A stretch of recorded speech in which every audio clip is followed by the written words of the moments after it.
አሁን ዶናልድ ትራምፕ ከፎክስ ኒውስ ጋር በነበራቸው ቆይታ ላይ የሆርሙዝ ሰርጥን ኢራን እንድትከፍት የሚለውን ጉዳይ የመጀመሪያ ከኢራን የሚጠብቁት ነጥብ ሆኗል። እኔ የምለው ሆርሙዝ ሰርጥን ብሎኬድ አከናውነንበታል። ኢራን እንደፈለገች መውጣት መግባት እንዳትችል አድርገናታል።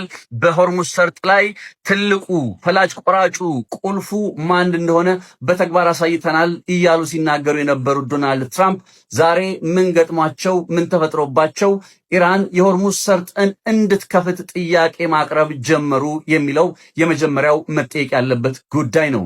የአሜሪካው ፕሬዝዳንት ዶናልድ ትራምፕ ድጋሜ ወደ ቀደመ ማስፈራሪያና ዛቻቸው ተመልሰዋል። በዛሬው ዕለት በመጪው ማክሰኞ እንዲሁም ሮብ በአሜሪካና በኢራን መካከል ድርድር እንደሚኖር ያስታወቁት የአሜሪካው ፕሬዝዳንት ዶናልድ ትራምፕ ከፎክስ ኒውስ ጋር በነበራቸው የስልክ ቆይታ ላይ በመጪዎቹ ጊዜ ኢራን የቀረበላትን የስምምነት ሐሳብ የማትቀበል ከሆነ የኢራን ድልድዮች፣ የኢራን የኤሌክትሪክ ኃይል ማመንጫዎችና ሌሎች መሰል መሰረተ ልማቶች ይወድማሉ፣ ጠንካራ የሆነ የአሜሪካ ወታደራዊ ዘመቻ ይፈጸማል በማለት በሳቸው ሐሳብ ማለት ነው የማስጠንቀቂያ መልእክት ያሉትን ነገር አስተላልፈዋል። በአሜሪካ በኩል ዶናልድ ትራምፕ ለኢራን አቅርበንላታል ያሉት የስምምነት ሐሳብ በዋናነት ትኩረት የሚያደርገው ኢራን የሆርሙዝ ሰርጥን እንድትከፍትና በሁለተኛ ደረጃ ደግሞ የበለጸገው ዩራኒየም 60 ከመቶ የበለጸገ 479 ኪሎ ግራም የሚጠጋውና በአሁኑ ጊዜ ደግሞ በኢራን ውስጥ እንዳለ የሚታመነው ዩራኒየምን እንድታስረክብ ነው ጥያቄ እያቀረቡ የሚገኘው የአሜሪካው ፕሬዝዳንት ዶናልድ ትራምፕ። ይሄ ጉዳይ ነው ለኢራንም በጠረጴዛው ላይ እንድትስማማ ቀርቦላታል በማለት ላይ የሚገኙት።